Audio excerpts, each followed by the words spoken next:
राष्ट्रं धारया ध्रुवम् सहस्रद्विजगुरुदेवत्यानां समस्ता जगदाचरा महावन्दोरगोर्मयज्ञवराशेषन्तु मम जीवनहेतूनां कण्ठे बध्नामि शुभजेतुं लोकरक्षक पाहि माम्।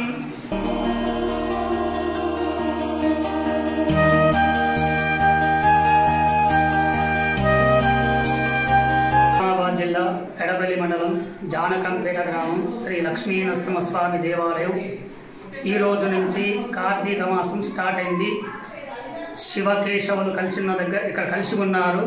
ఫస్ట్ శివాలయం, ఇది లక్ష్మీనరసింహస్వామి ఆలయం. ప్రత్యేక పూజలు చేస్తుంటారు. ఈ మాసంలో భక్తులు అధిక సంఖ్యలో వచ్చి పాల్గొనాలని కోరుతున్నాను.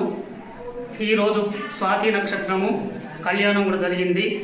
ఈ దగ్గరలో కూడా ఉసిరి చెట్టు ఉన్నది, అక్కడ కూడా ప్రదక్షిణాలు చేసుకొని వెళ్తుంటుంటారు. ప్రతి స్వాతి నక్షత్రం ఇక్కడ స్వామివారి కళ్యాణం జరుగుతుంటుంది. భక్తులు వచ్చి చేయించుకోగలరు.